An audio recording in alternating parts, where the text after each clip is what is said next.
Okay.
Not bad. Okay. Hey, Jane, can you hear me? All right.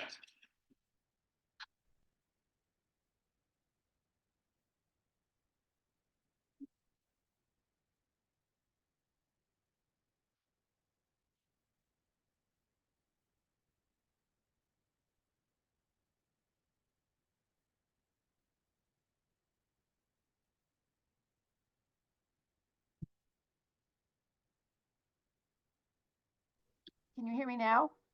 Yep, I hear you. Okay.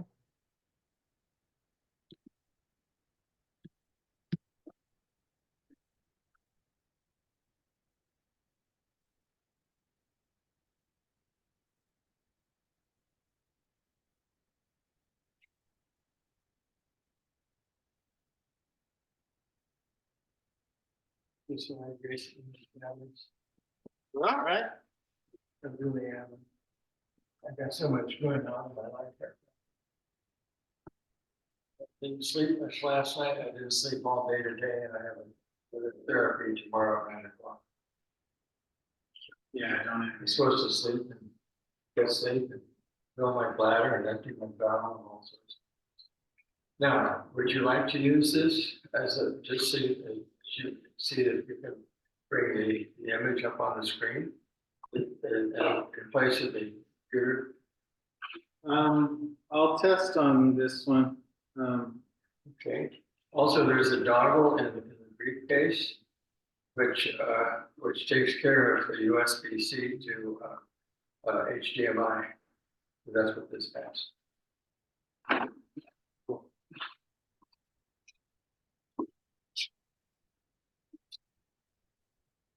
Grayson, What's up? I took my picture off right now so I can putz around and go get dressed better. And I see you. So don't I take know, I just don't want to stand up. it. Oh, you still see me? Yes. Oh, no. All right. Well, good thing I'm just sitting here.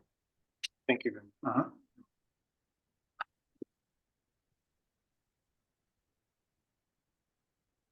Thank you so much.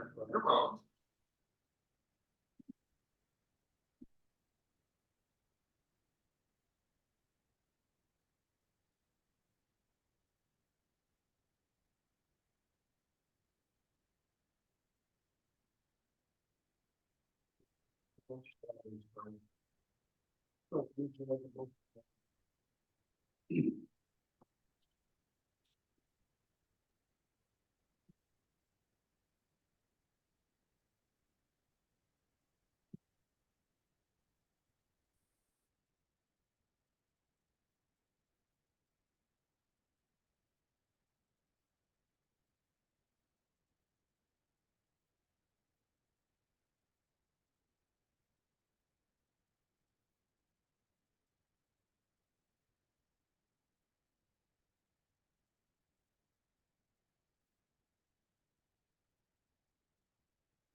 Can you test something for me real quick, Jane?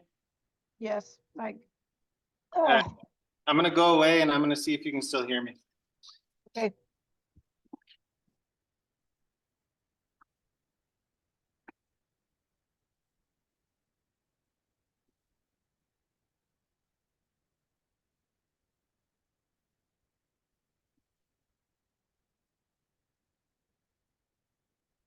I Yeah, didn't hear anything. okay. I think it's because I do not have this thing set to be the audio, but I can fix that. Would I have done something wrong when I No, got no, on? nope. I have to change my microphone.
I gotta go shut off the fan in the other room. Okay, yeah, it'll tell me when I've got this. Oh, okay.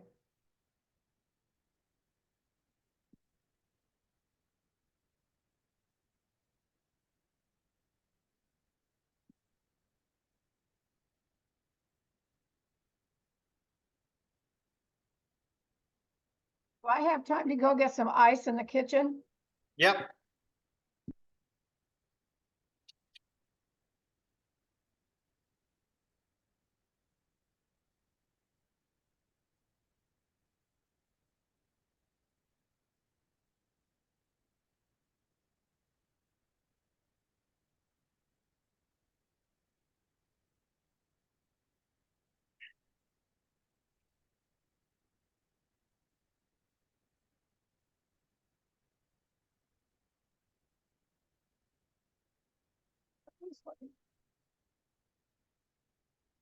Hello? James, Yeah. hi. We're not up yet, so I don't, maybe the problem they're having is that nothing happened, we're not. Oh, are you James? Oh, okay, I see. Okay.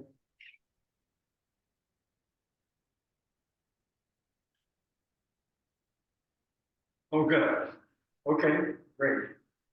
Okay, I didn't know that you were the Jane Grayson was talking to, but I hear you on here. Okay. The what?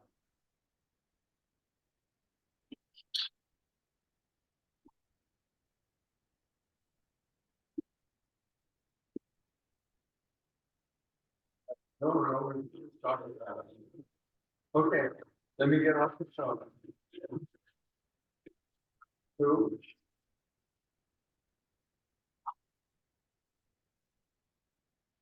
Oh, I see, okay. Okay. All right, let's quit now, I wanna stay a bit.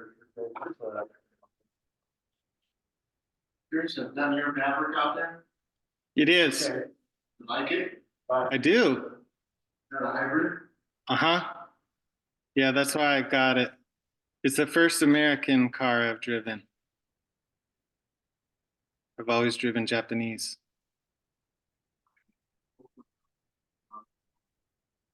Bryson, could you hear that? When I was Charles called me, could you hear our phone call? No, I'm guessing you muted or you were far away. No, I didn't hear No, you. well, I was on the phone in the kitchen, but I could hear it echoing. Oh yeah.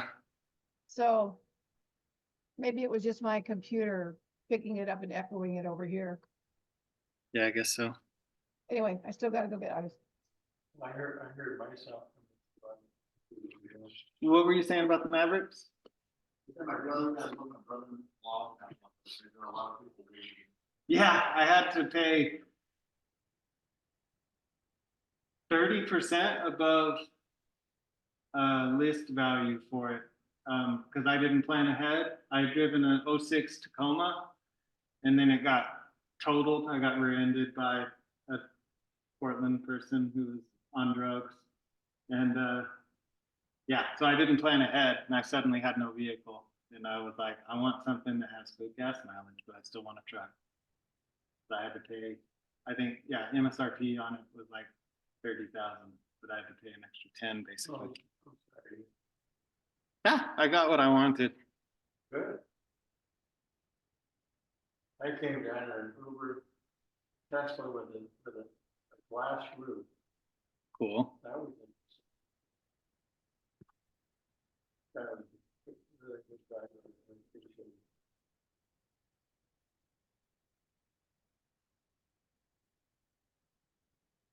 Oh, this fucking thing has a power button that I didn't realize. When Jane comes back, I'll test the. Is that- here, what do you need? I don't need you yet. I got to figure out. Okay.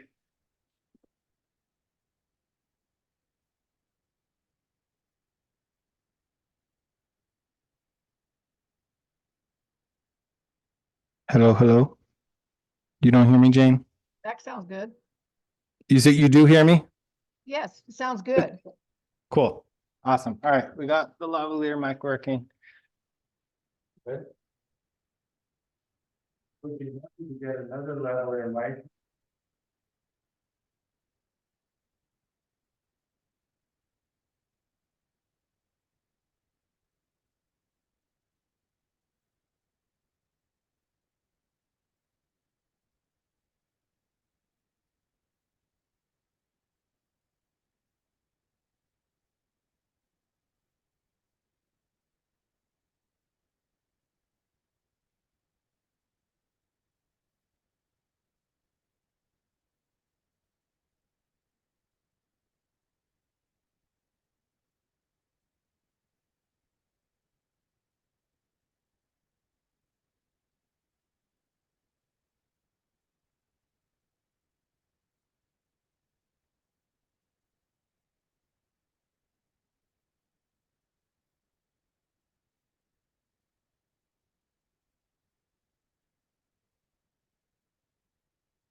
I'm back.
I can't hear you anymore.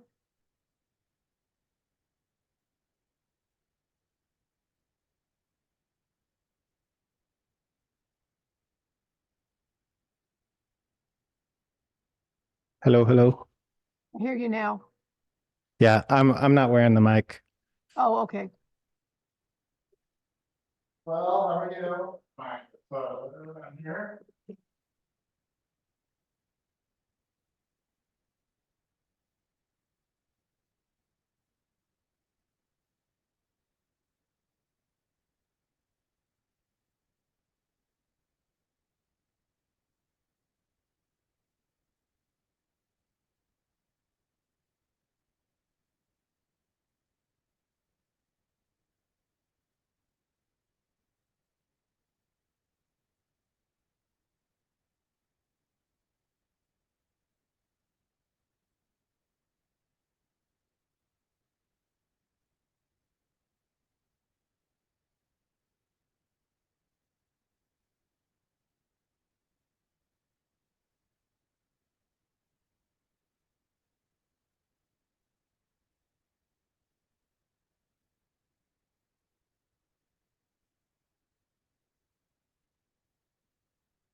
I turned the computer's mic back on, Jane. Okay.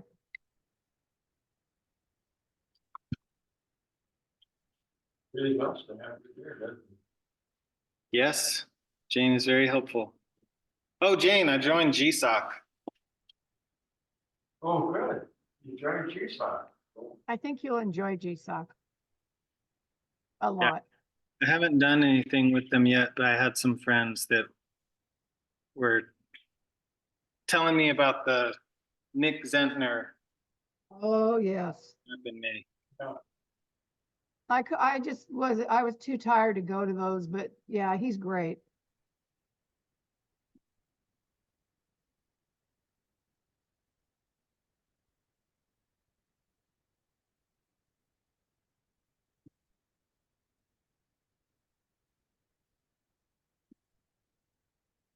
You joined on the Backstage Plus, good. All right. We got you in.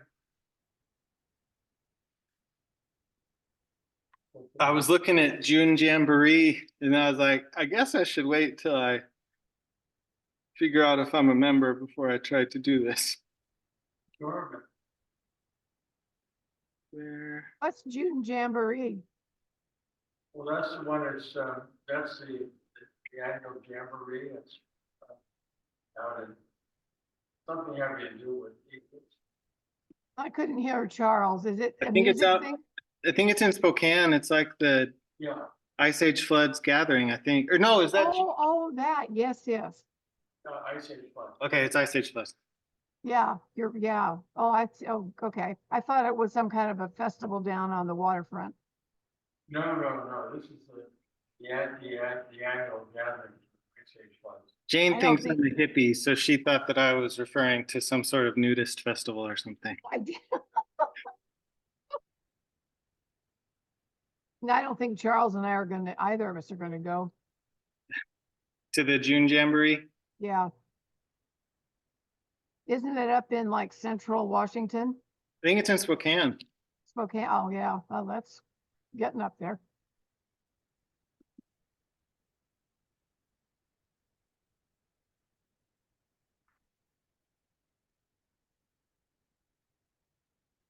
You thinking of going? I am thinking of going, yes. I think that you will have a wonderful time. A lot of geology, a lot of great, researchers that know what they're talking about.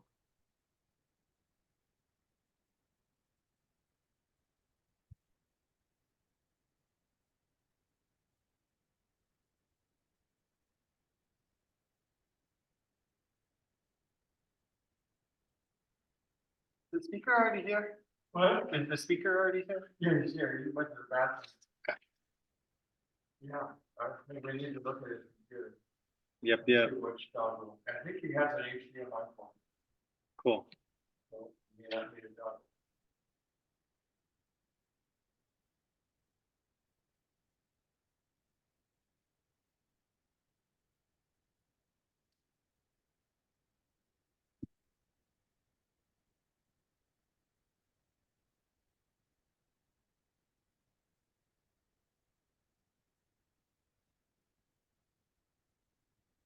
Well, Jane, when our speaker comes back, we'll start testing their setup. Okay. Hi there.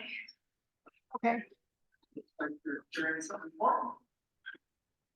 Right. Right. Okay. Oh, okay. He's in the restroom right now. Yeah. I thought you were coming to give a rival talk. We're gonna have a debate. Everything else actually, yeah. Hi there, how are you? Pretty good. Nice to see you. Oh, is this the board with Yeah, the, yeah, great. my way up here, my two kids called 3 times. I couldn't figure out. And of course, I called them back Right, and they don't answer. So you think we'll want to put this? well, no, when you want, no, this, they're gonna sell these maps and they're Yeah, gonna, they're gonna do it over here. Oh, I thought it was part of it. No, I thought it was too. Then the price said, they wanted to display the map, so. I have no idea. That tells me nothing. I'm just a grunt. What's your name? Carol. Carol, I'm Charles. Hi. Do you want a table, Carol, for the sell thing? I don't know what that wants. Okay, I figure we're just gonna wait on him. all right. Sounds like a plan.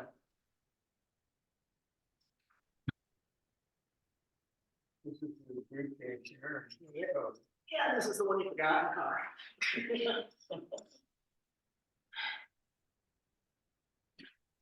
Carol, it's a pleasure to meet you. Tell me again why you brought up Jefferson Starship. I don't remember. All right. Tell me again why you brought up Jefferson I had Starship. a famous song called Jane. Oh, okay. It was one of their better hits. That is yours. That is yours. That's fine, yeah. This? Yeah, I think it's in there, or you want to put it up in the front. I just. Well, here, let me just, I'll move over one chair. Oh, yeah. Yeah. Then you guys, here. Hey, hi, good to see you. Please? Nice Stage fan? You a Nice Stage fan? Here. See you. I'll see you.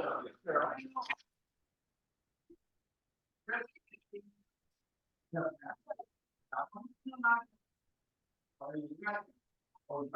I wrote a presentation for you. See it? You should bring them, when I start reading the computer. Let him work on that. They work on the computer. Yeah, I didn't get the track.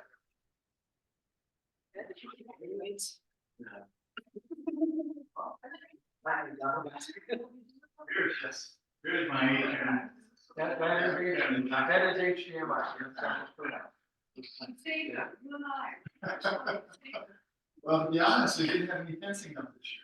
Oh, no. Yeah. They got the. I'll move that over. Yeah. Just a second. I'm just gonna. No, I'm okay. That's what we're talking to. I just turn it off and stop. Don't even bother. Don't even go. Yeah, that's. It's okay. No. You get comfort. Do you use an external mouse? Pardon me? Where you bring your operation?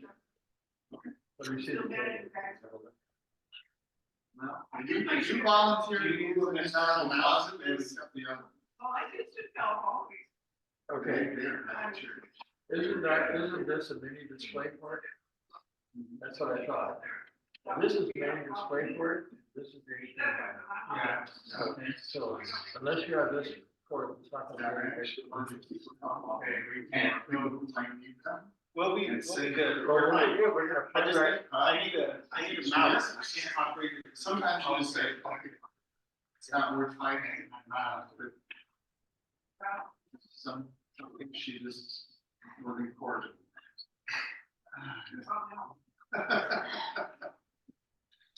Well, like my uncle used to say, she's a good gal in her place, which is what he's in.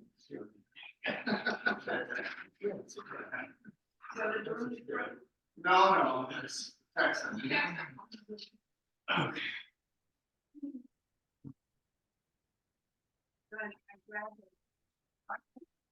We got the Zoom up and running?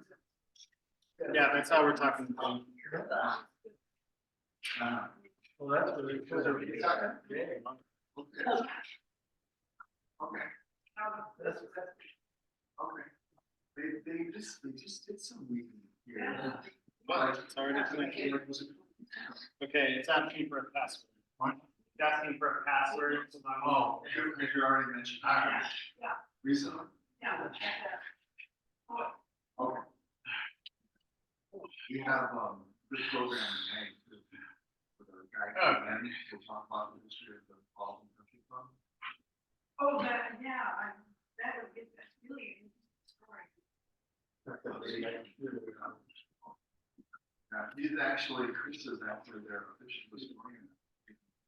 Oh, cool. He did such a good job with the research. The official title of this morning. Sandra, Matthew Carlson, she resigned and she wants that job.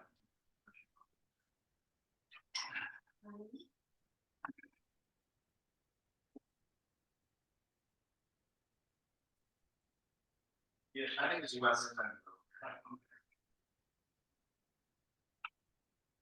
Better phone on the computer.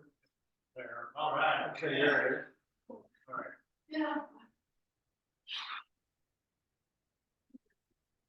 Well, yeah, I copied you on the numbers, is that right? Great.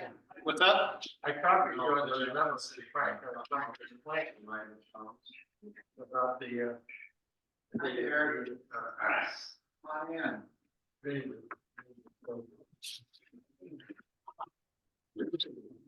Where do you live? Oh, not so far. Oh, it's after Go here. back to the city. Well, you've been here for a while. Well, I guess, but they saved the building in, 2005. It was gonna be torn down, and so we moved it over here. And welcome to Stockholm. That's, what is one of the movies? You're just the one. I did fine. What year did you move into church? What year was the Erosion Center moved? I should know that, but. It was about 20 years. They come in. They see that. Yeah, I can look it up. I can Google it. But anyway, that's not, no, I'm just curious. Yeah. There's a lot of displays here, but Yeah, well. we also have to see the center. Is that okay? Ice Age things and historical things. We use this as a center for Ice Age events, historical events and everything, so. You'd like to? We're just trying to use our models, so we can keep as much floor space as possible. Chair up there.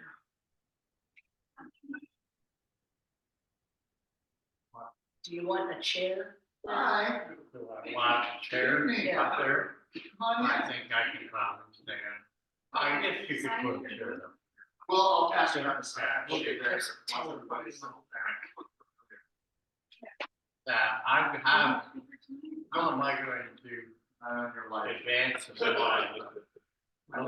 I was just saying, yes.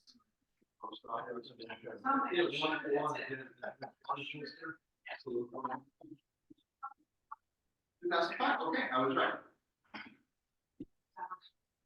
No, you wanna keep on guessing, there's only about 3 people left in the room. This is gentleman in the front row with the golden shirt on, or whatever that is, must have a shirt.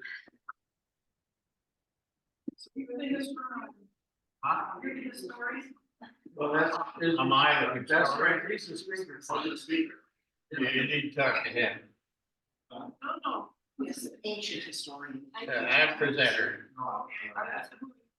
Okay, and right now, I'm kind of preoccupied, trying to get ready. But you enjoy yourself. Thank you. Yeah, I know, it is. I see. Hello, welcome. I'm Charles, this is our Jackson, right? Oh, really? Okay, that's cool. That's pretty cool. Okay. Lake Allison was, named down for Father Ivan's house, Okay. grandfather. What, he was your grandpa? Yes. Oh, my goodness. She just has a brownie point. That's my guess. Teacher's pet. Yeah. Teacher's pet. Brownie. Well, another note, well, nice to meet you, I'm Charles. Hi, Charles. Professor. Yeah, Charles. My husband, Yeah. Pat. Hi, Pat. So we're always Yeah. asking, like I Okay, say. now, about- I know. I'm the founder of this chapter, founder of MAP. This is my, I gotta tell the map, well, I understand. Oh, well. Not 15 minutes. Yeah. I said, I found it, that's it. Go together. Yeah.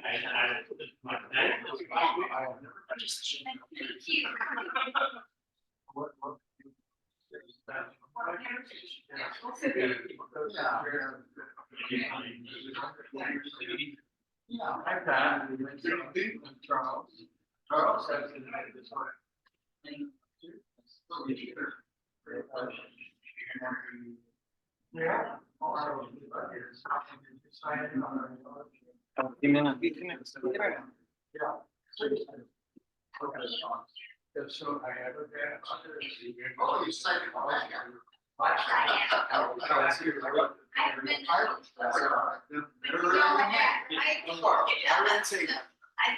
Geology class.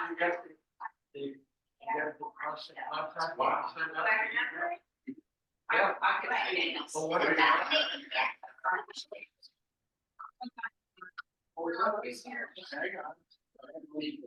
So, anyway, we got started. And then I went to. Are any other Zoomers showing up? Not yet that I'm seeing. Because like I told Charles, I tried the link and it would not let me on. And it said that because something about it belonged to somebody else in some kind of a company that I don't know. I'm guessing that it needed me to start it. Because once I started it, then you Oh. I'm guessing that's what was going on. Yeah,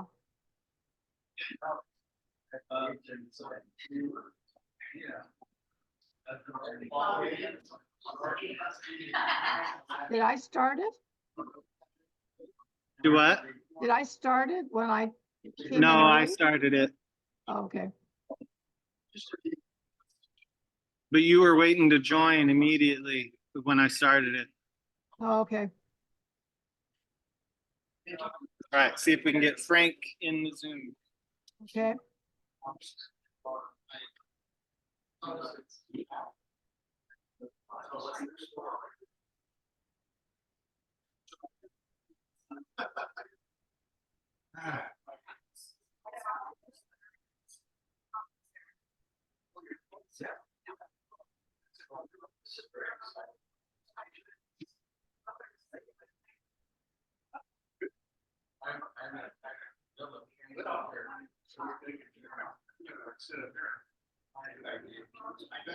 I mentioned there was a.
Oh, my God.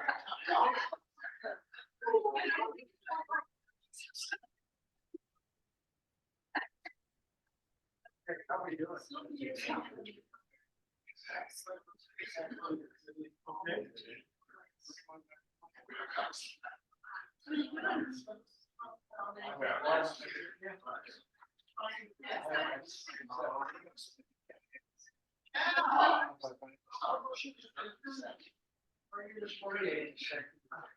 I'll sort that out. All that I do is sit there. But I am. All right, what do you- oh,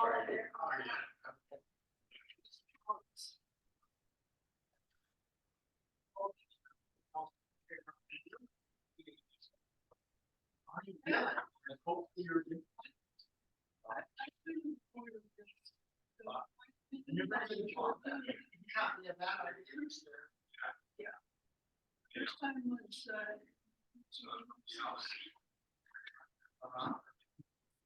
I didn't even know you drove it on.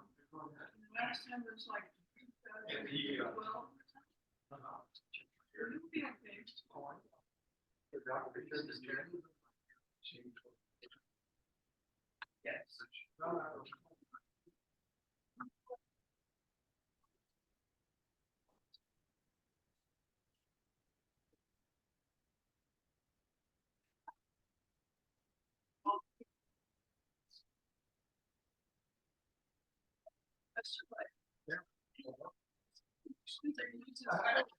Let's live here. Oh, that's sweet. I'm good on TV.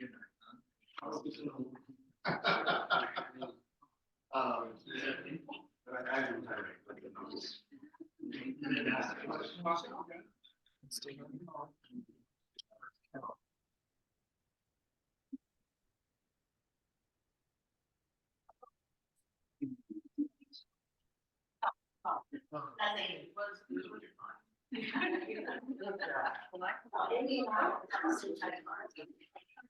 All right, ready to get mic'd up?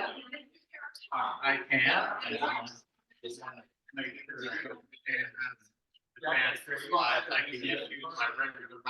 Yep. Okay, so just put this on the elevator. We're gonna end up wearing two, one's gonna be for blue and one's gonna be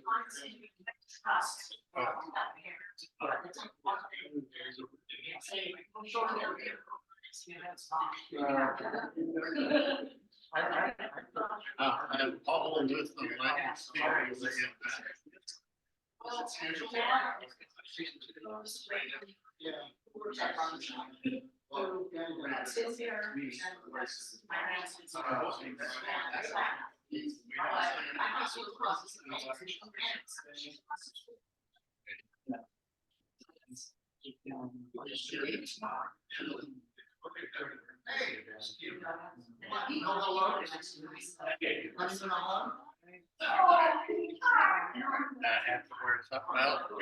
Yeah, I'm gonna give you another one just like it almost. Hold on a second.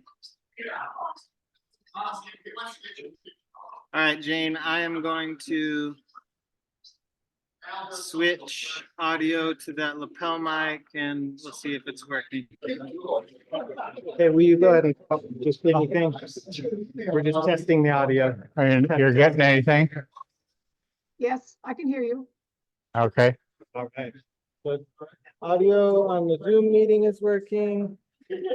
And then this one you wear over your ear.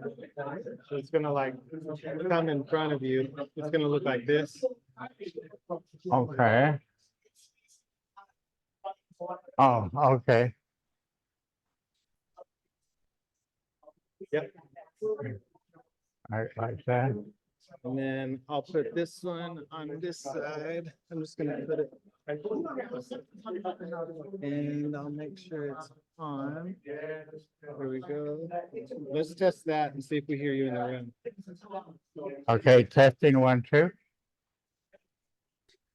I hear you. Try again. Testing 1, 2, 3. I think we hear. It sounds good. Can you hear me, Frank? There you are. Okay, so is there a problem? All right, yeah, I'm gonna ask if anyone can troubleshoot it. Is anyone good? Is anyone good with Apple computers? I'm struggling. I am. You sound good, though. I'm good with Apple computer. Yeah, no, I can't get his computer or my computer to protect. Oh, well, here, I have. That's why I said it. Okay, so what's the problem? Okay. Can Frank hear me? What's that? Can Frank hear me? Okay. Is he plugged into the HDMI? I don't think he is. No, he's not right now, but I tested earlier. I tested earlier. Okay.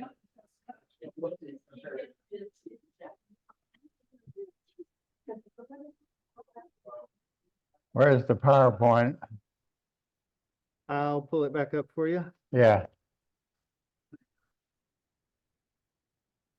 So, hey, Ross? What's that? Okay. I don't know that I can get the steps. I don't think I can.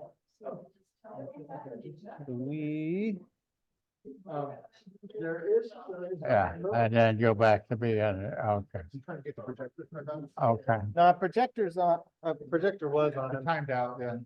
Um, I'm gonna sit back out again.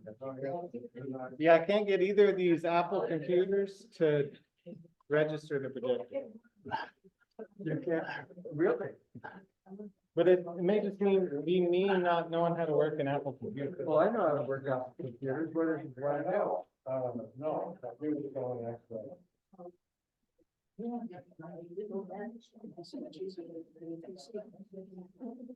It's still on. It's on. Just turn it on. Oh, It's coming up. hey, never mind. Okay. Thank you. Oh, you turned it off? Oh, okay. What was that? That's, I think it's your mic, but I'll let somebody who knows what they're doing. Okay. Oh, it came off here? Yeah, I'll put it in your pocket this time.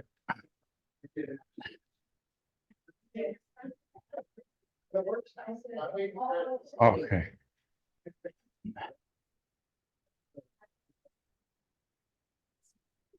I almost got it.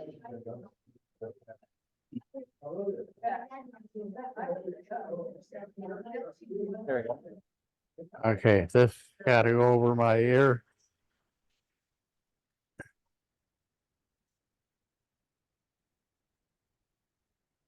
Okay, now I'm gonna share this.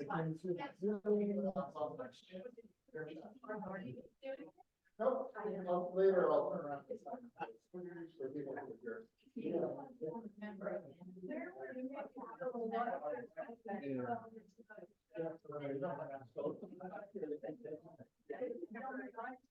So get it set up so I can just push.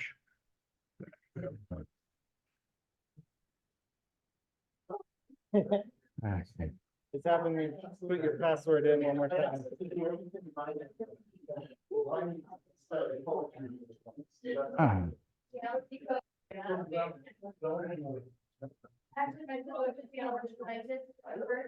Okay, can we do the password one more time?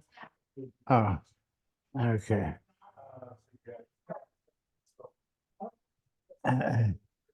Right there. Yep.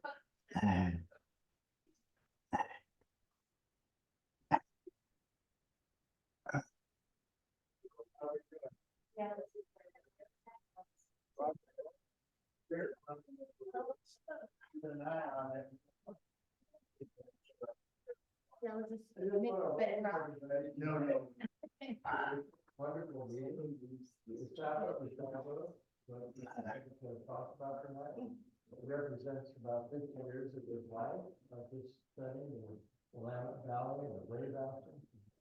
Lake Allison, and it was the 40 some odd times it was probably a lake because the Willamette Valley is sort of the backwater all the way down to Eugene.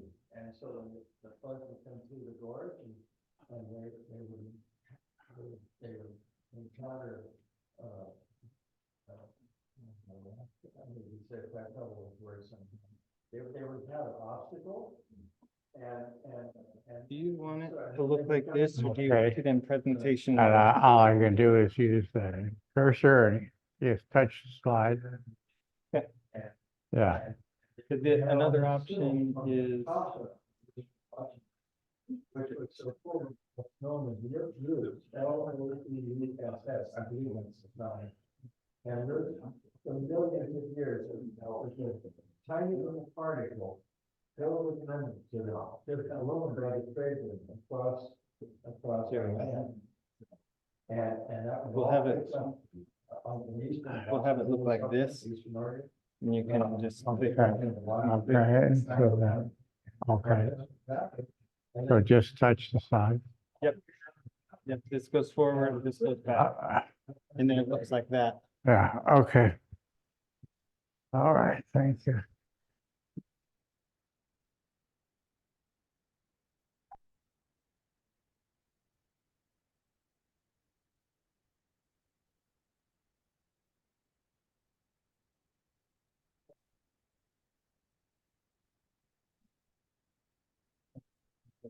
How did the people on Oregon feel to come out here and they claim to? You okay? So I'm gonna introduce Frank now. And it's such a pleasure. I had so much fun in this chapter. Myself and Mark Hughes who founded this chapter here at Portland, the old Western chapter. We did 2005. I made it happen on my birthday, and I went to the Whole Foods Market. I bought a cupcake, got a piano, and I never forget it. So yeah, Frank Reckendorf. Frank is a devoted geologist and soil science tutor. He graduated from Iowa State University, with a Bachelor of Science in Geology in 1961. Well, I got my bachelor's from UC Berkeley in 1960. So similar. And a Master of Geology, Master of Science in Geology in 1963. And a PhD in soil science from Wayne State University in 1970. And he worked for 31 years as a geologist for the Soil Conservation Service. He created a consulting business called Reckendorf Associates for another 30 years. He is a licensed geologic engineer. Frank has been studying the Willamette Valley for 50 years and studying the wave action of what's been going on. Tonight you will hear about Irish Bend, which I believe is not a novel land. Thank you. And for 50 years. And so tonight you will hear about the Irish Bend near Florida on the Willamette River, where, and it says here he found an excellent strata resulting from temporary lake callus in the Willamette Valley, which tells a lot of the wave action there in the United States. There's so much to study. And a lot of this is so well known. The Missoula is why they're famous. You go to Missoula and you look up and it's all in water. You know, you almost count how many Missoula you go by. And so this whole out of time is extensive. So I am introduced Frank Reckendorf, and I am so pleased that you're here tonight. Thank you. So nice to meet you. And Okay. I'm excited about what you're talking. Wow. Okay, it's good to have you all here. As he indicated, I've been at this about 50 years in the Valley. So I've had a lot of history and a lot of things happen. On the easel is a geomorphic map of the Willamette Valley. And that is if you went out and drew a line around the various geomorphic surfaces in the Willamette Valley, which we have signed names and all that. But the people that did that back in the 70s, 60s actually, the end of the 60s, gentleman named Bolster and Partner made that geomorphic map. And they worked out the stratigraphy underneath those units, which I'll show you in a minute. So you have it's two-dimensional evaluation. Now that map has been out of print for over 40 years. And I have gone to Kinko and paid at my own expense to have the map reproduced.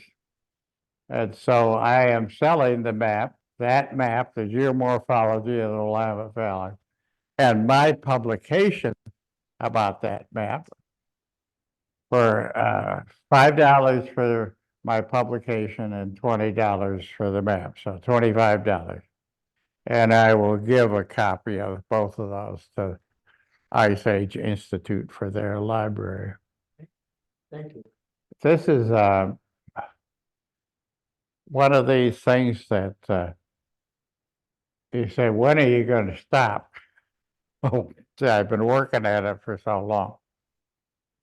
So this is actually an update of a presentation I made about 5 years ago to the Geological Society of America. And I had put in an abstract, and I had about 15 minutes to cover it, and so I had to focus at that time on the stratigraphy of the the geomorphic units around Irish Bend. I'll show you where that is in a minute. As you saw in the pre-material, I have been dealing with something that no other geologist has chosen to take on, the Ice Age floods. And I said, you know, we have this big body of water. We're going to deal with the Missoula flood in the Willamette Valley, but it occurred extensively in reservoir areas in Washington. And no one ever tried to look at what happened in that landscape. What I have done was look when you had this major flood in the Willamette Valley. I looked at the big lake from 400 feet in elevation, and I'll get into some specifics in a minute. And I said, this is causing a tremendous amount of erosion around this specific lake. And I'm going to go into the eroding off the soils along the lip of the reservoir. It took the soils off all the way down to bedrock, and then took them over into the drainage canal. I'm going to have to stand up. Okay.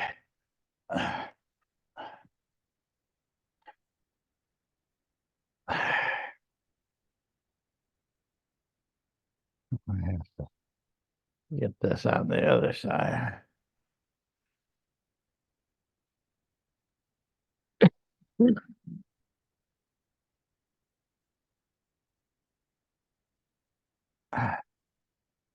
Okay. So these are the geomorphic surfaces in the Willamette Valley that were initially mapped by Bolster and Parsons back in the 60s. And they were named from oldest to youngest. There's like this old adult, Brading, Calapooya, Senecal, Winkle, Ingram, and Horseshoe. Now, the Bolster and Parsons work had three geomorphic surfaces that they had in this unit called Dolph. And you can go over there and find Dolph on the map. Just a second.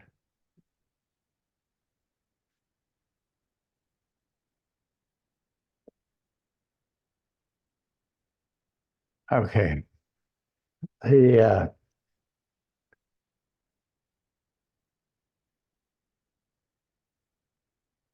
well, the Eola was the upper landscape. And then what Bolster and Parsons mapped, Dolph, is the landscapes that was developed a few 100,000 years ago. But anyhow, so they, you look at the Missoula flood in the valley at 400 feet, it got to about this level here, all the way across. And then it eroded down in these surfaces all the way through the soil, all the way to bedrock. The Willamette, the Missoula flood, when it came into the valley, it brought in these deposits here. These are the Willamette stilts of the Willamette Valley. These are sediment that came all the way down to Columbia, and they brought it into the valley. Then I'll talk for a moment about these two surfaces on top. Once it got to the point that this was downcut as the rivers developed, geomorphic surfaces were named Winkle, which I dated 5,000 to 11,000 in the base in the gravel. And the next one down called Ingram, and the oldest part of it was 2,000 years, and that cut down into the lower part called Horseshoe. We're only going to focus on this area and some of this in the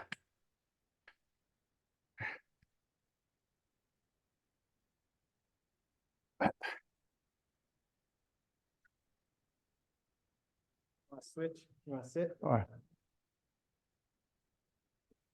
okay. See if I can.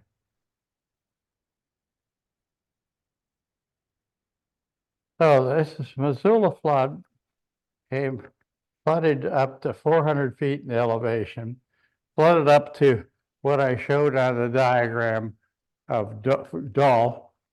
And then the soils on the lower Dolph were eroded all the way down to bedrock. And that had a primarily, well, it depends on where you are. It had numerous soils. I'll show you in a minute. But had a BT horizon that accumulated clay in the soil profile and eroded all the way down through the weathered horizon.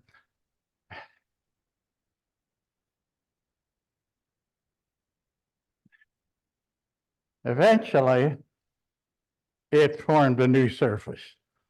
It's what we call a wave cut platform. When you work on the side slope over and over again with waves, you cut it down and you cut it down to a wave cut platform. Are you gonna put it down there?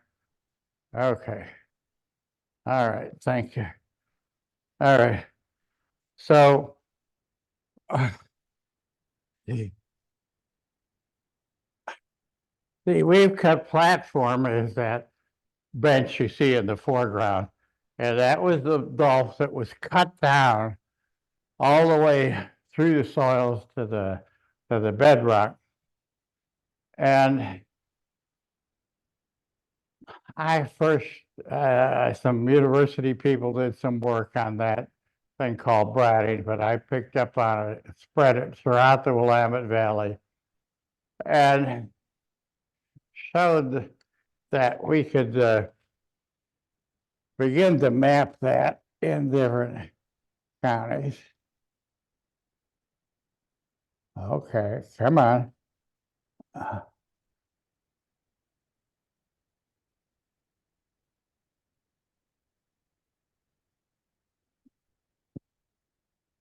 Okay, so during the Missoula flood, between 12,000 and 15,000 years ago, it brought in a huge flood that went to some 400 feet in elevation. And based on the occurrence of the erratics along the shoreline. And that's what Brett's in his work in Washington, he established how big those floods were by the accumulation of the erratic rocks. At what elevation did they get there? He came up with the ingenious idea. Of course, he did his work in the and he got a kitchen calendar and walked along where he thought the floods were in Washington, and he just sifted the stuff on the side hill. And when he got to the point that the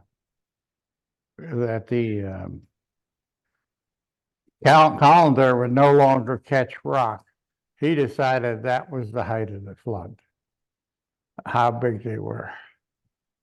So anyhow, so in the valley, we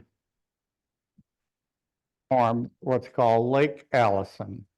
And it's this huge lake of water from the Missoula flood. And it roughly had a pool size of about 3,000 square miles.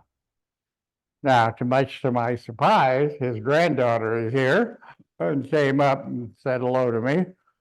But so time goes on, but there are people that are still related to the past. But what's important is this word fetch. Fetch or generated in waves was over 1,000 feet. Well, something fetch is like an area you have to blow across water before you generate a wave. And so you generated these huge waves, and that began to erode between about 3,500 and 400 feet.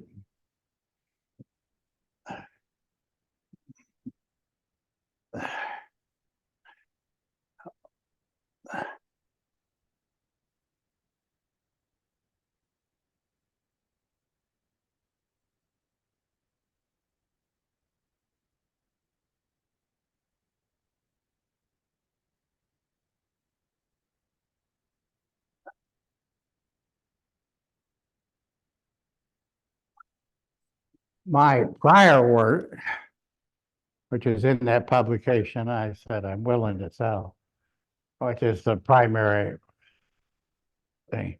And I took the work to Bolster and Parsons, and I went back over it and tried to describe the geomorphology of the surface, and then the layers of different sediments that were on the surface, and also then the soils developed. And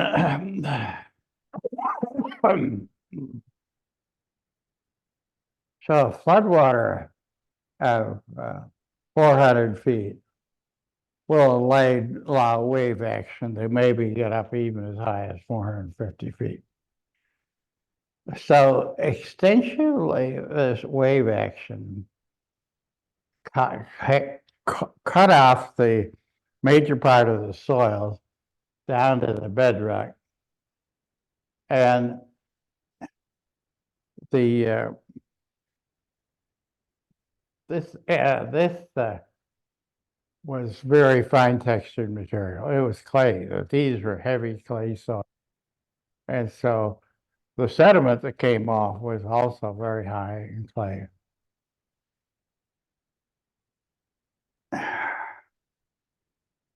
And you formed this wave cut platform. Okay.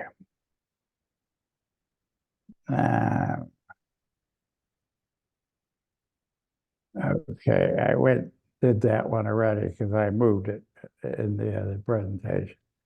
Okay. So the wave erosion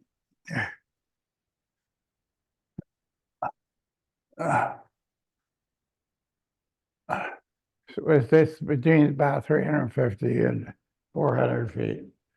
And the primary soil in the on this upper Braddon landscape was a soil developed on sedimentary rock called Willikinzie. And in soil terms, I don't know if there's any soil scientists here, except for Matt Fillmore there. Willikinzie soil is a well-developed altered haplozerol.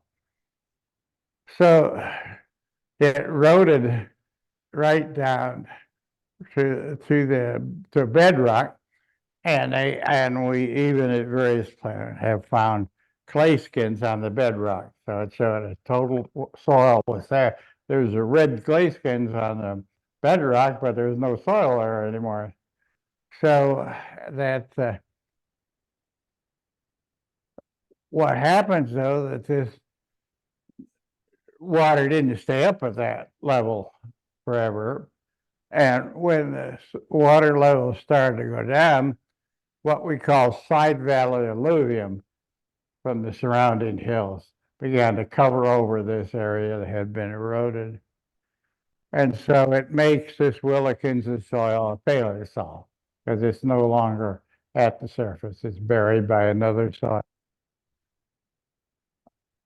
And it has the soil that was there, like Willikinzie, had this BT horizon very rich in clay.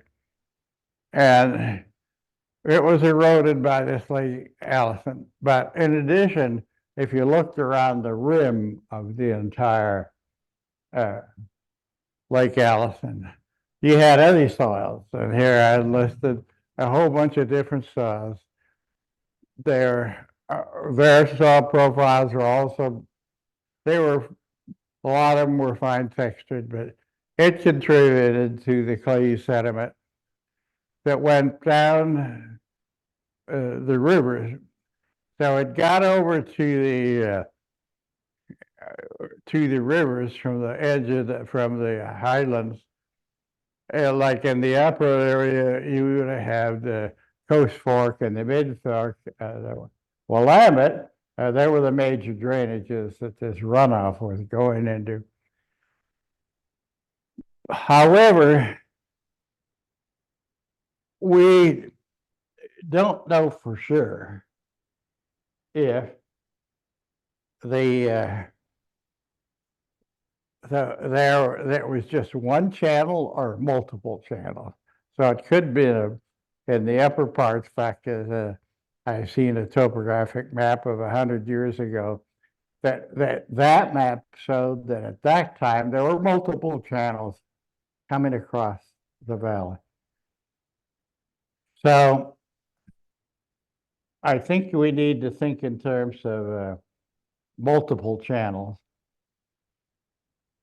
And I found one in my work.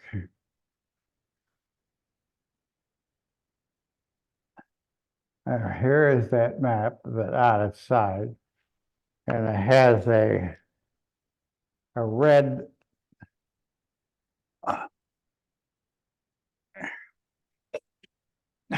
arrow.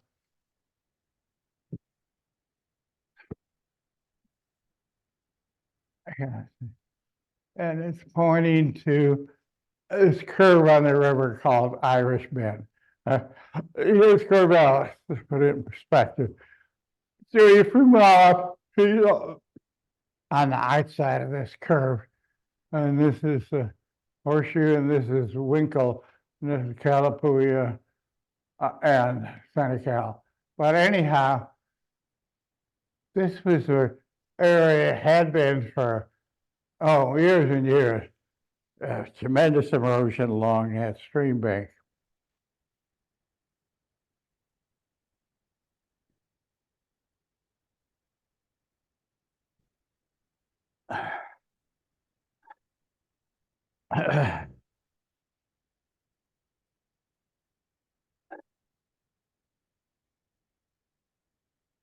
All right.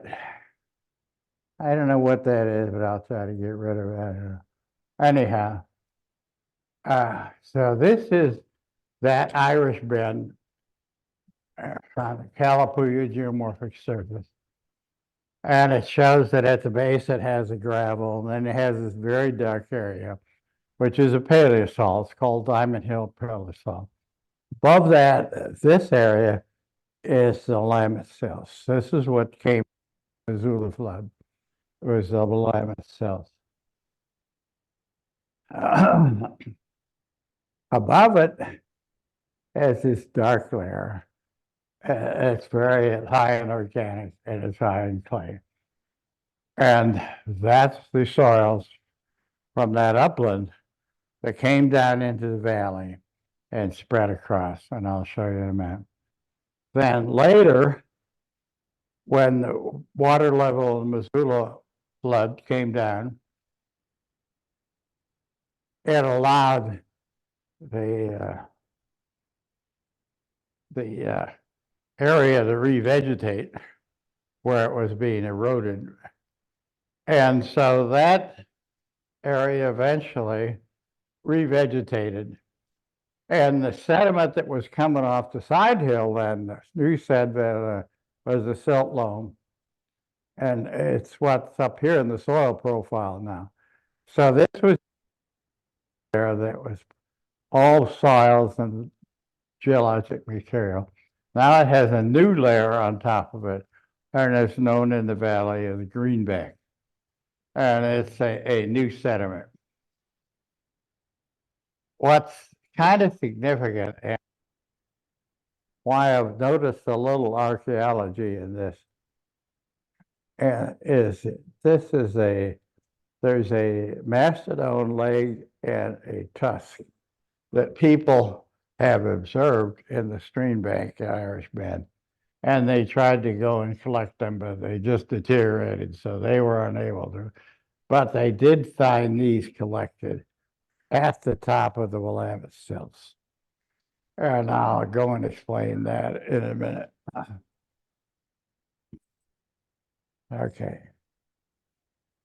Okay. So you had this soil material, very fine textured, coming down the Willamette in one or multiple channels. And years ago, I happened to come by Irish Bend, a little bit distance downstream from that other picture. And I noticed that there's a channel. A channel has been cut in the Irish Bend. It's the type of thing we call a swale, but a channel was cut into these are the Willamette silts. And it cut a new channel and which filled with sediment, with this dark humus clay sediment from that was eroded off the side hill. And times the high water, it spilled out over the Willamette silts. So we have this thin layer of this humus and clay humus comes down into a channel.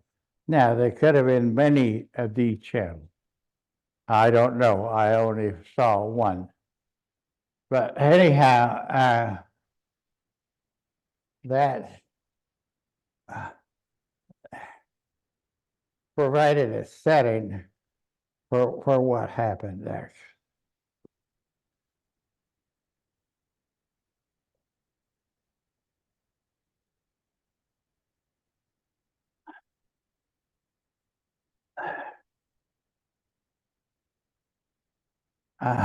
Can we get rid of this? I don't know why it keeps coming back.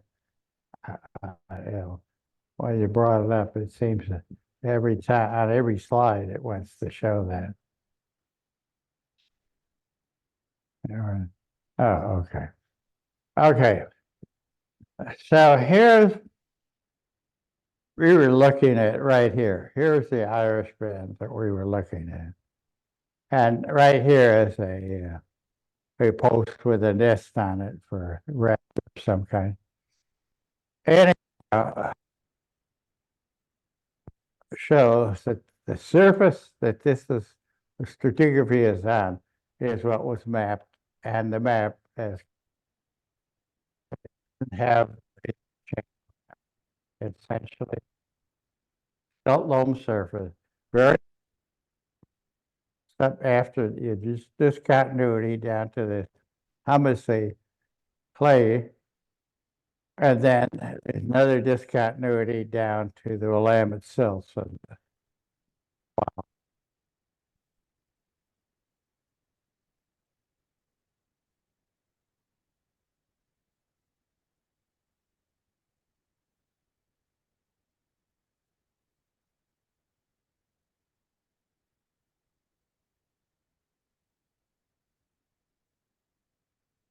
now, something else occurred to me when I started in that area was there were a tremendous amount of glacial erratics.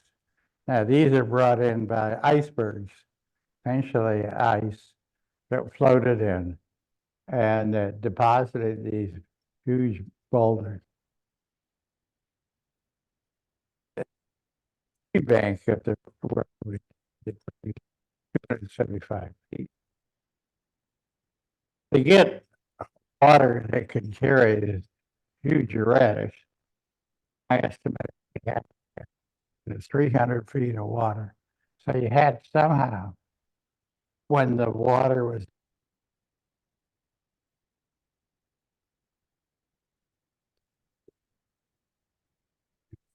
to get them wood. 75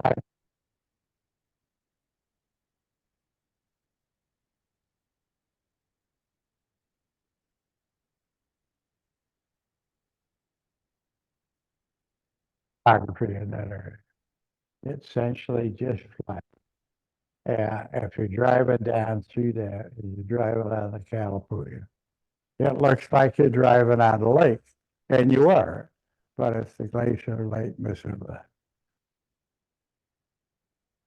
So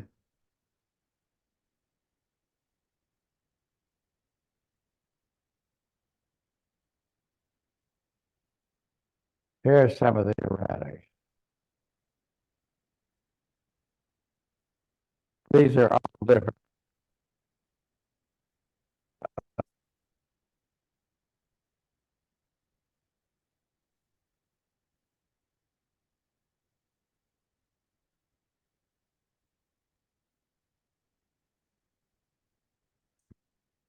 From area, but from another, yeah, there.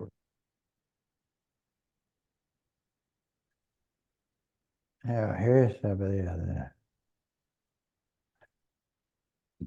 Okay. And that shows that that is over a meter, meter and a third. That's how big this was. So when they find these in the fields, they usually took a track hoe to pick them up and bring them over and get them out of the field. So they brought them into this area where I'm going to show you in there in a minute.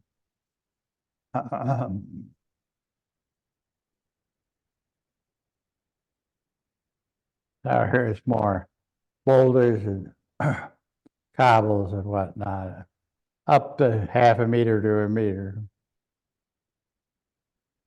Then here's my field part.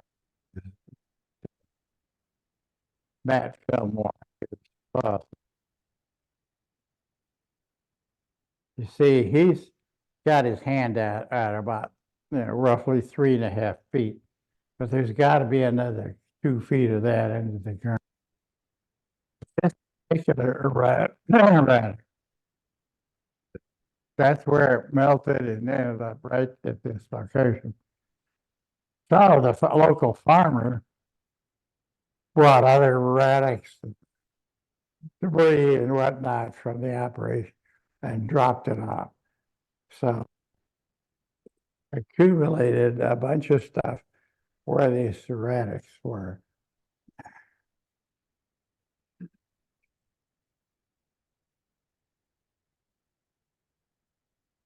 More erratics. Then from that road cut, well, I mean the stream bank cut when I showed of the Irish Bend. And in a drainage ditch along the field, this farmer found a pipe.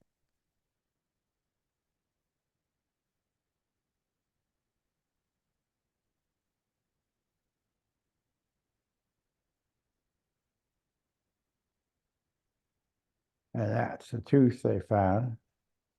And it's pointed. And woolly mammoth tooth tend to be very flat from being grass eaters. This was probably 8 shrubs.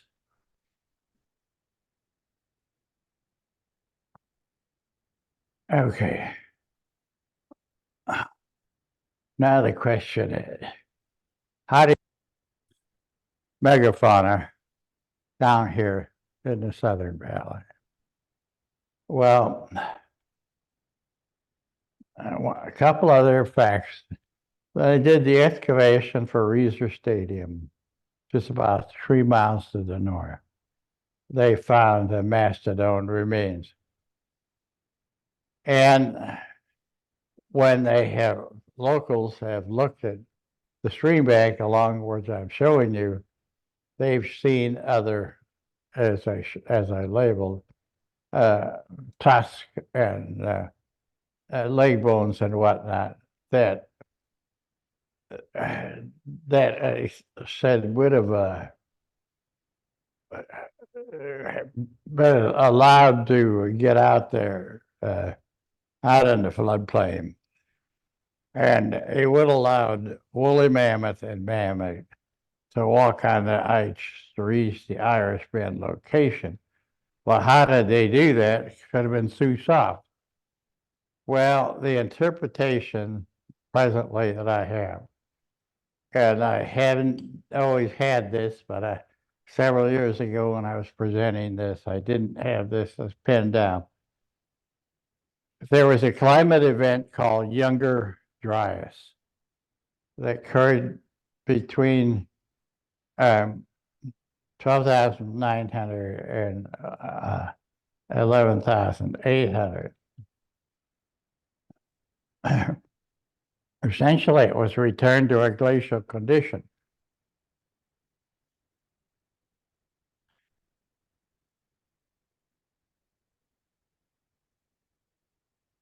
Now,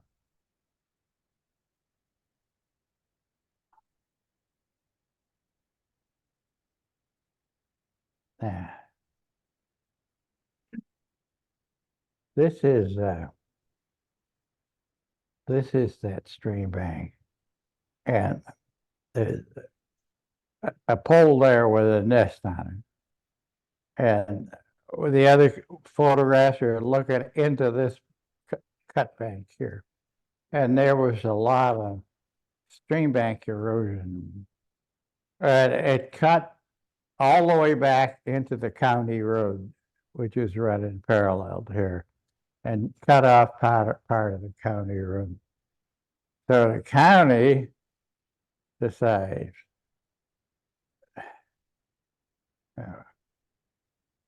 that they wanted her cut back that stream bank and sloped it back and put grass on it, but it was overtaken by Himalayan blackberries. So all of this area here is Himalayan blackberries that took over there. And that's where that nest was in the other picture.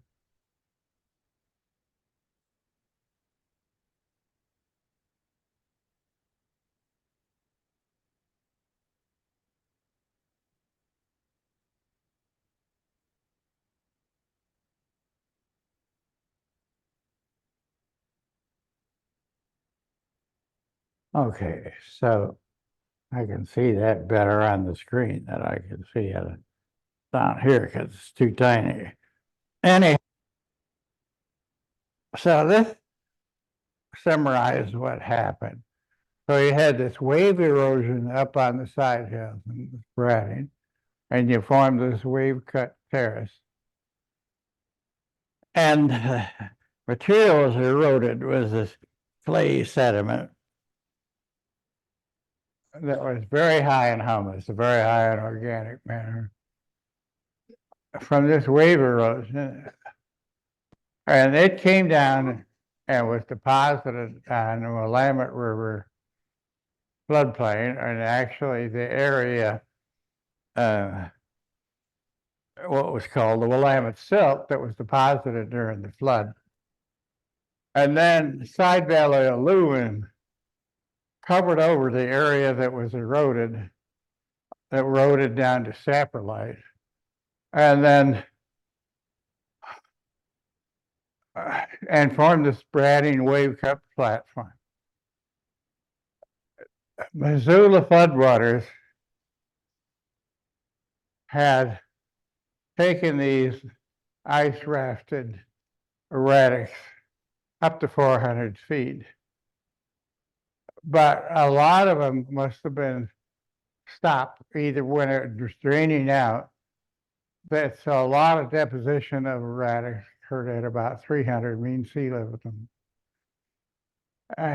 So the high wind helped from the north helped to concentrate these erratics in the Irish Bend area. I counted roughly 100 glacial erratics accumulate in the vicinity of Irish Bend, and they're all on top of the Willamette Silt. So it had to come in with the flood, but be deposited later.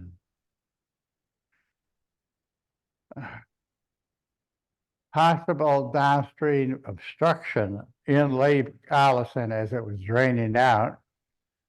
And when its elevation was about 300 feet, caused a big concentration of erratics in the Irish Bend area. The tooth found by the local farmer was likely mastodon because I should have changed it. It's mammoth, woolly mammoth because it's pointed.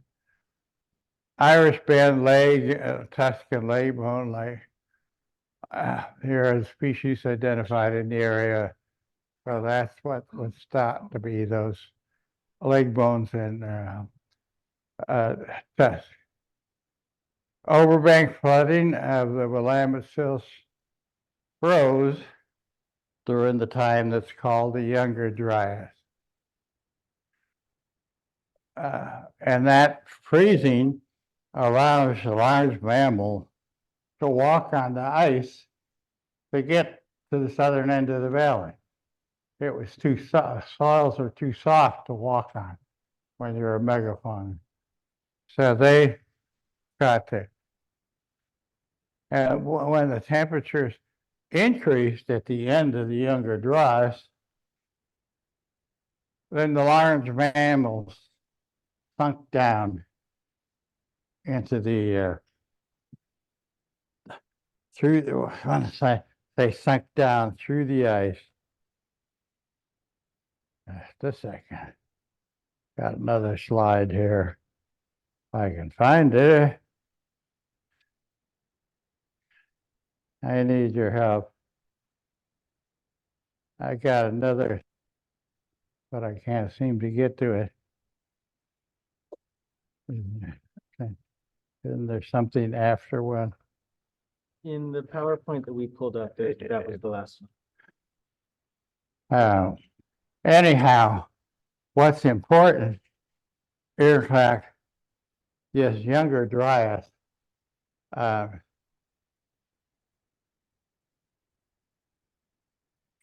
had this condition of that probably took place because of a comet, and so the temperature suddenly changed, and it got much warmer,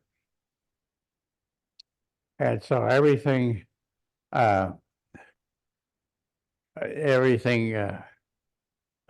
out so that they the mastodon and mastodon, mammoth, and buffalo, whatever else was there, sunk down into the ice and then into this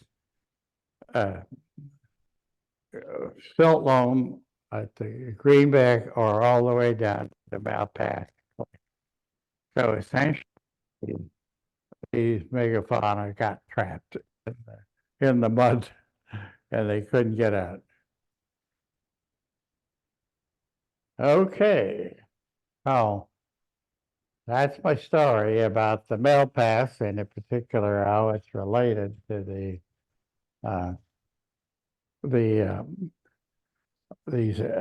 megafauna.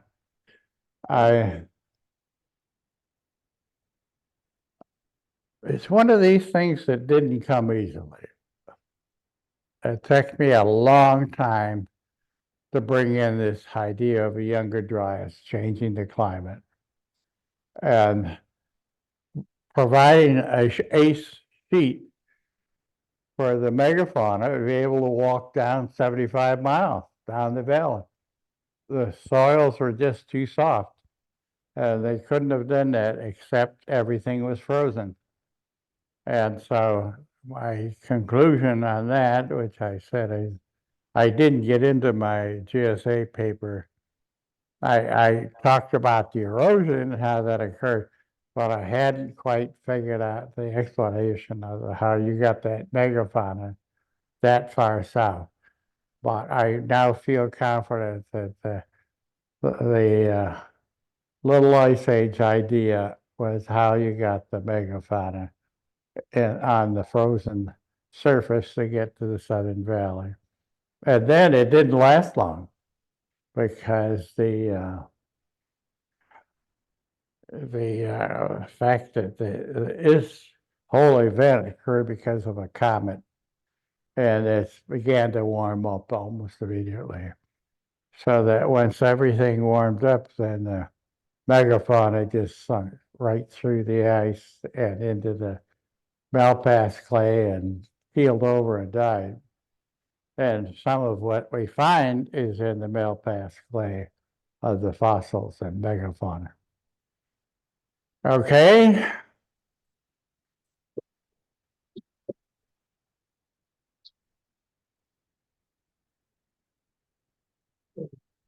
We have, been also, we're with folks. As I said, I did have a copy of the geomorphic map in my publication. Yeah.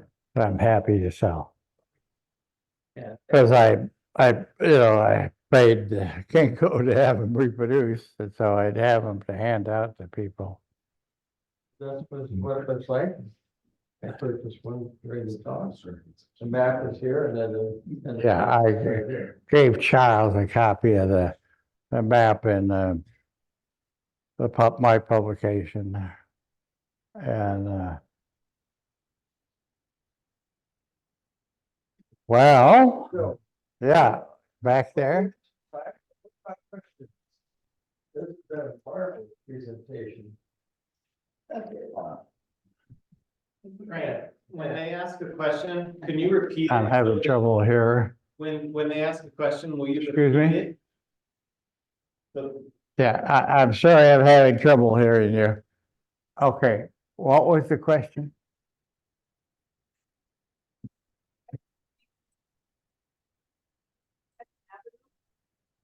And it's a condominium with its triplexes and duplexes. And one of the. I might have to come down there so I can hear. Oh. No. Okay. Yeah. Okay. Okay, sorry. There you go. Okay. I live on 152nd Avenue. And we had a unit that one of the houses was always sloping to the northeast. And they had to prop one of their corners of their bedroom up about 3 inches because it was sloping down. Yeah. There's a broken support in the basement. And I said, there's something wrong here. So we did a geotechnology report. And the unit is on the shore of Lake Allison. Okay. Well, this is the story isn't done by any means. I'm trying to get some university student to take on a project to go out and map these areas that are these soils that were eroded off and dig down through the side valley alluvium and find the underlying soil remnants. I mean, there's many projects out there to do, but I think I will. I'm excited to know that I've done my part. And now Matt has done his part. This 35 years as a soil scientist. He and I worked on these projects for many, many years. And I appreciate you coming up for this. Anyone else? Okay. During the Younger Dreyfus, did the Lake Missoula floods resume? Say again, During the Younger Dreyfus, did the Lake Missoula floods resume here? Missoula flood cover here. No. Oh. Did they resume? Younger Dryas, did the Missoula floods? Oh, yeah. Resume? Well, No. it was way after the Missoula That's flood. what I thought. Yeah, it was quite a bit after. So Interesting thing about Younger Dry, people have trouble accepting new stuff. Like you say, a comet did this. Well, that's what they said the Younger Dryas problem was it was a comet that brought a sudden change in the temperature. So very cold. And then it froze the area and then it warmed up and the things that had used the ice as a method of transportation, they started falling through into the mud of the melt path.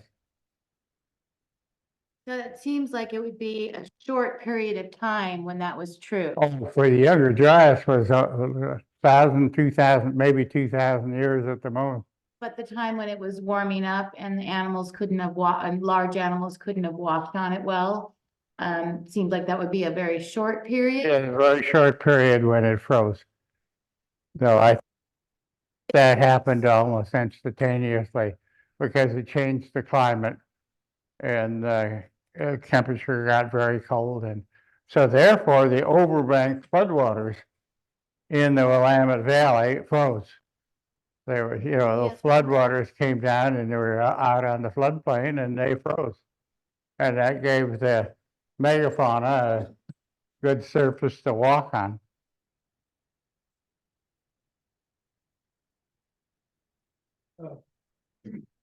Jason, are there any questions from the folks who are online? Yeah, Frank, we got them from Zoom. You got it all down? Questions? Questions from the online audience? All right, so Brad asks, does the side valley erosion explain most or all of the planar flat nature of the Willamette Valley floor? Or was much of the surface silt in the center of the valley, east-west, deposited by the floodwaters themselves? Yeah, well, the side valley alluvium would only have covered a very limited area on the edge, or the area that would have been eroded by the wave action. So it probably didn't extend out more than roughly 1,000 feet at the most from those side hills that were eroded. I think what's important is that the processes in the valley took over, that you had this high humus runoff deposited on the Willamette silts. And then you had these the younger dryas conditions freeze things up. But then you had this after the runoff, you had this second unit that we call greenback, that essentially a silt loam from material coming off the side slope, but after they were revegetated. Now, in the what I sent out that we did, it was kind of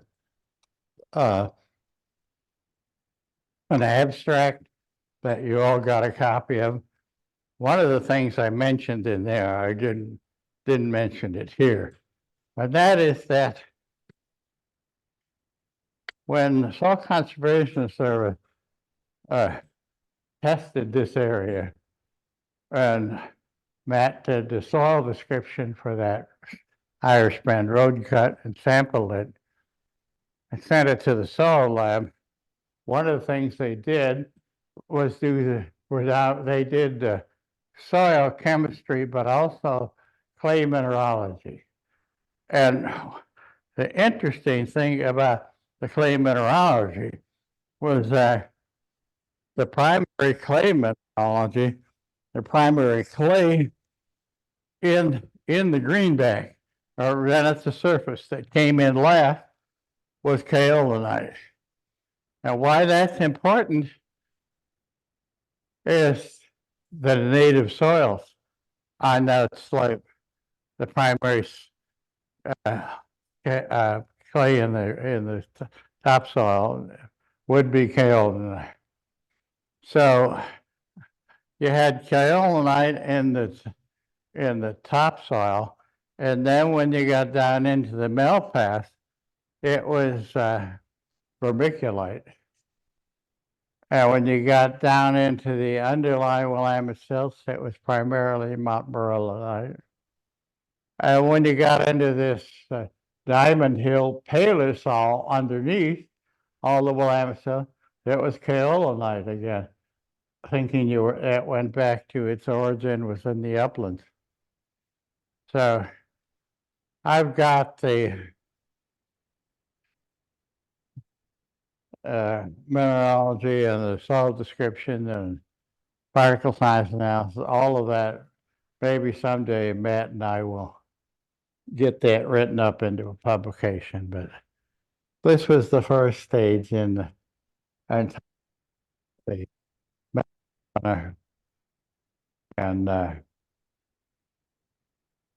and the heavy clay humus. Okay. Thank you all. Thank you very much, Frank. Oh, I'm happy to do it as it's one of those things I needed to get done sooner or later before I was still alive.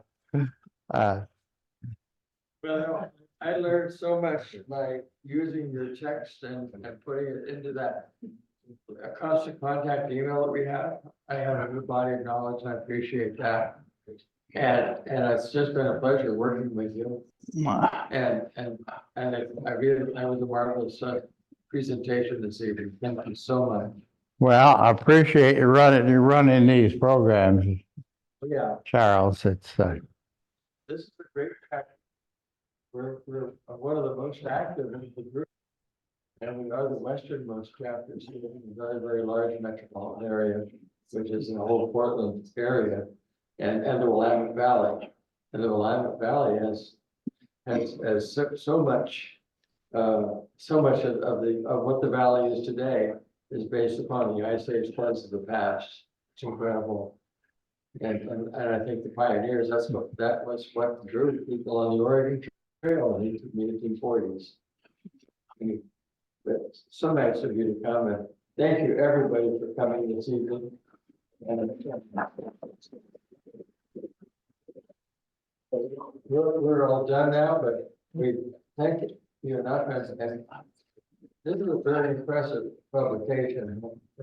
I bought a copy of it for myself, and I'll also share it with the organization. And it's really interesting. I'm looking forward to getting into it because the Willamette Valley is an incredible resource in the United States. It's probably one of the most unique valleys from a fertilization point of view in the country. And so few people know actually how that happened. When you look at the ornamentals that are grown in Woodburn, where the silt is over 200 feet thick, and various parts of the northern valley here, and the diversity of the crops is incredible. I spent 27 years on the board of directors of the Oregon Agribusiness Council, so I know some of the people. The man who grows peppermint, we have the only peppermint operation going, and one of the few in the United States. You have filberts and so forth, grown only here and in Turkey, to the best of my knowledge, from that experience. I don't know to say that. One wise old farmer told me one time that if properly farmed, the Willamette Valley could feed the world. But we're covering it with concrete and buildings, this beautiful soil. Yeah, in a lot of places, but it's an incredible resource and do a lot of some of the pioneers call. And that's what drew them out here to homestead and get the tracts of land and so forth and so on. So we've given out by the government for homesteading. okay. So, is there any? Well, thank you all for coming, and nice to have. It's been a pleasure.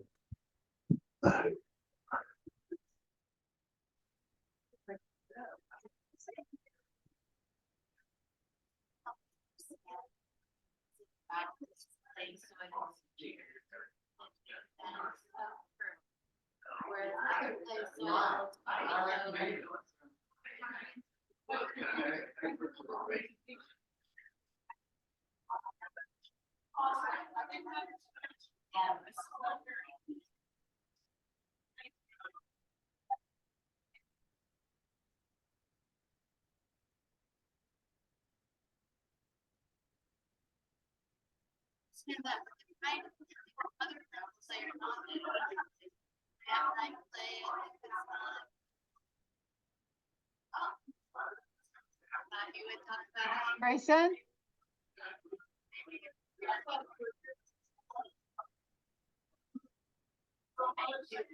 Like you were doing a workout in Casey. You got all over the place. Thank you very much. I wanted to ask you, what is it about the play here? Oh, my God. I'm glad that you got, the guy who put it, what's his name? Scott Bird? No, not Scott, Well, these are. Well, A lot of minerals. I have some batteries, because an old school way would not have been very helpful for how much you moved. No. And I was.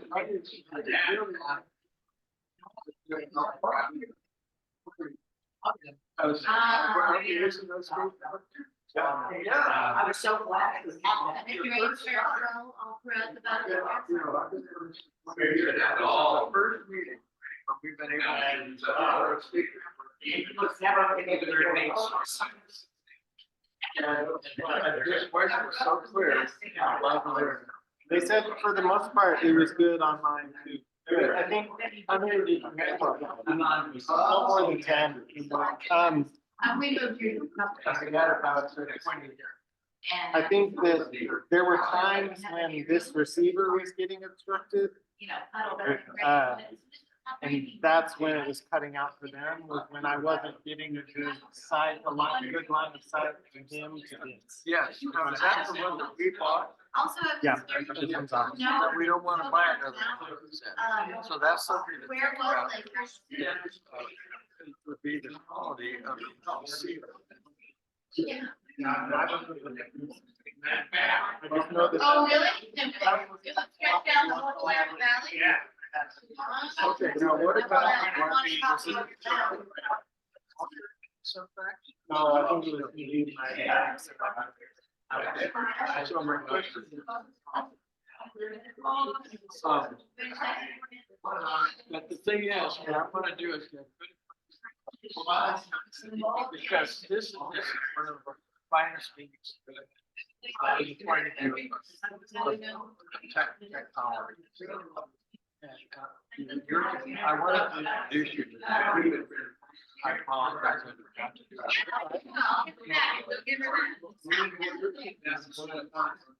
So I was gonna ask you guys, are the suits available? Well, yeah. We actually go on. How's that with the Ice Age Flood Institute? Okay, gotcha.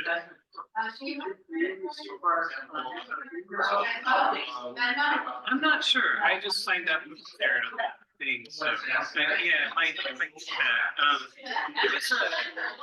it was one that was about Ice Age flood features in Portland area, like almost 6 or 7 months ago.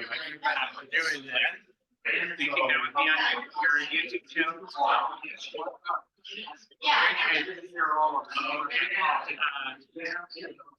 There was another lecture here.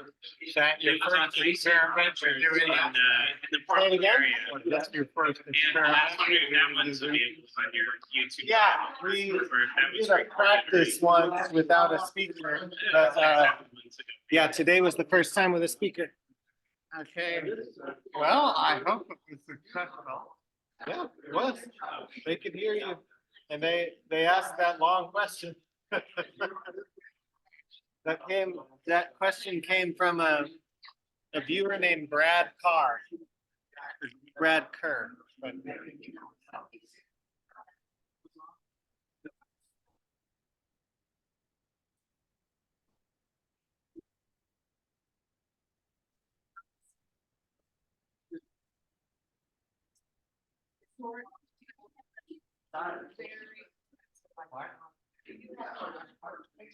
Grayson? Yoo-hoo. Can you hear me? It sounds like you guys just started doing the recording. Can you hear me? Oh, you can't. I'm gonna recreate that one. We have an Well, glaze over it. I'm gonna recreate that on there. I think I'm gonna blow that up.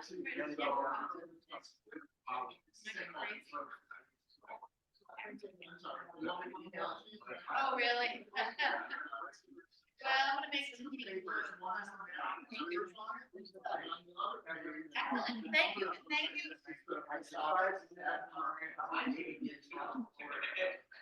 Yeah, well, it's hard to get all the technology and the multi-cameras and stuff.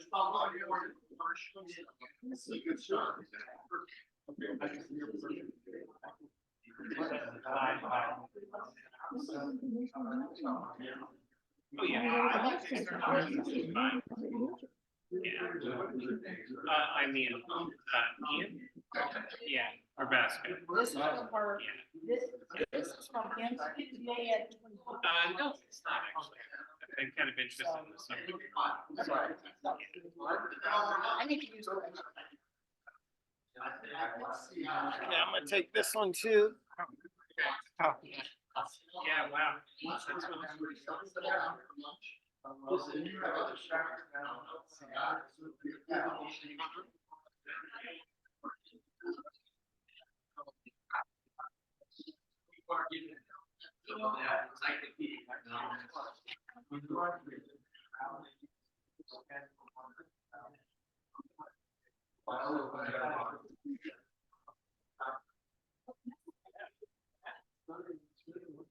Are the other chapters that further up, I'll say upriver, up flood, are they kind of like, are they pretty,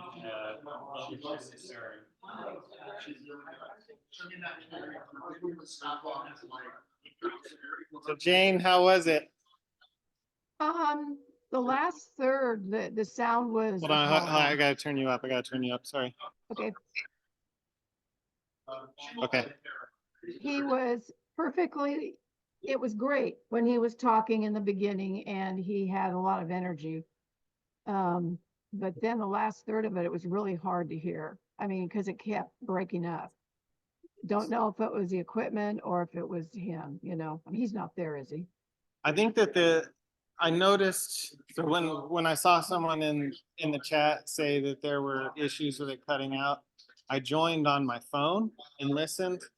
And I think that sometimes it was cutting out when there wasn't a clear line of sight between the receiver for that mic and the mic that he was wearing on himself. So I think Oh, that okay. might be my fault for obstructing it. But yeah, Oh. in the future, I'll put it on in my ear so that I can know if there's something going on. Okay. Other than that, I thought it was good. I mean, I'm kind of confused about what was going on. Is he still there? Yeah. Could you ask Charles if he could buy me a copy of Frank's paper on the Yeah. map? Yeah, I'll ask him. And then I'll pay him back later if he's got the money on him. Okay. But yeah, it was, I think, for our first, real try, I thought, it was good. And in the very beginning too, when Charles was talking, you couldn't hardly hear him at all. Yeah, Was he still wearing his mask? No, he wasn't mic'd. Oh, okay. So I got to think about how to do that.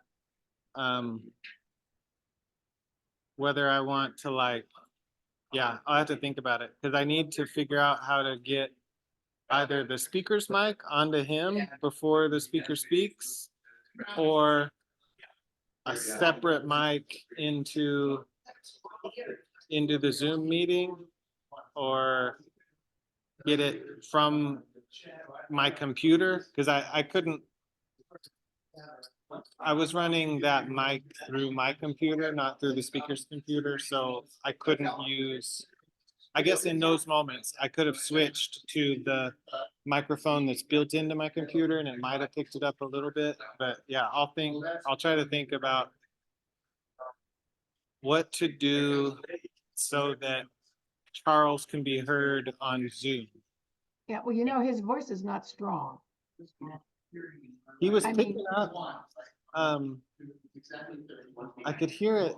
He and the crowd, like when people were asking questions, were picking up all right at the end.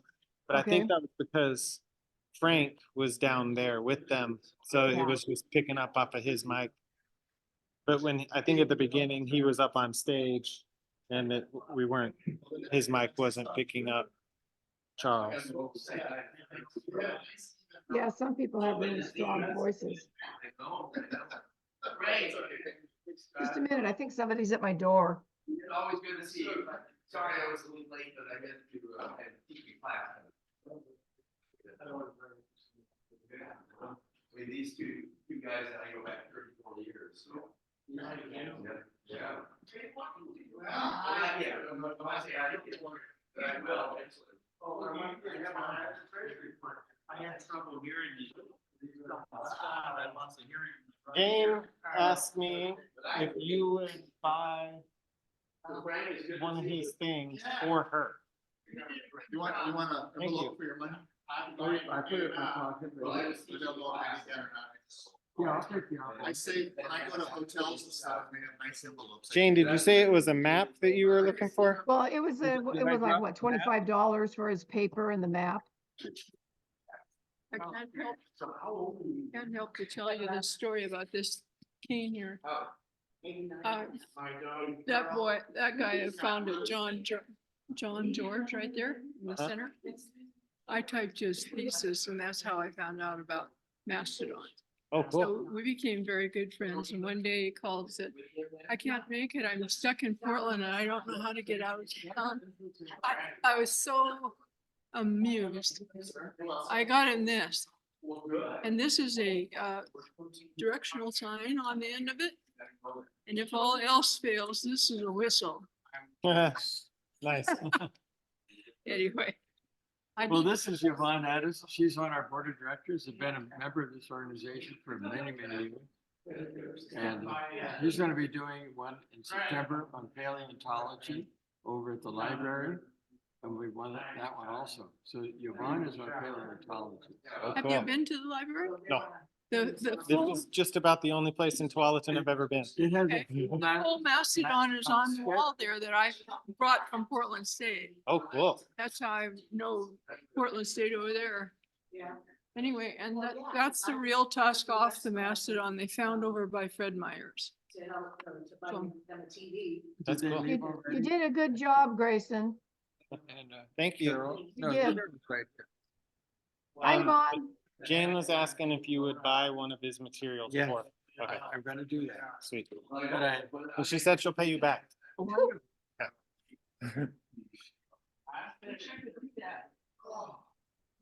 Thank you so much for those batteries. You're welcome. Because if we had used one of the old school mics, it would not have worked very well because he moved all over. Yeah. The map. Yeah, and believe me, that whole thing, you repeat the question, it doesn't work. It's just I've seen it work. not, all the time at our, when we have a historical society meeting, and we have, people here videotaping it, we won't have enough mics or whatever, we'll say, make sure that you repeat the question, they never do. I haven't seen them. I mean, they may get one or two, or if someone doesn't have a question, they just wanna talk about, this people, and they were in an apartment next to me, and the building was maybe listening, and it was like, oh, Karen, this is getting to be too long of a story. He's never gonna repeat it. So, anyway. Nah, but it's something to think about though, because Carl's wasn't Mike, he was doing the intro. Right. And they couldn't hear him. So if I figured out another mic for him, he also, or I could repeat it. Yeah, there's bound to be something like a handheld with a dongle or something. Yep. I mean, there's bound to be something out I think he may already have bought something. I haven't used it yet. Jane, I don't mean to keep you. It's okay. Are we done now? Fine. I mean, you're trying to get home, right? So, okay, I will leave.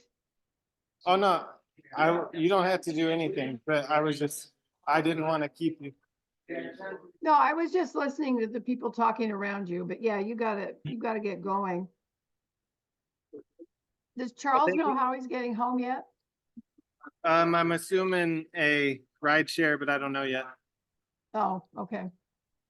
Yeah, I'm sorry I couldn't be there, but I had to start a heart medicine and I couldn't drive around yet until I'm used to it. Yes. It worked out great for me. You were my That's eyes true. when you can This hear. could always be my job.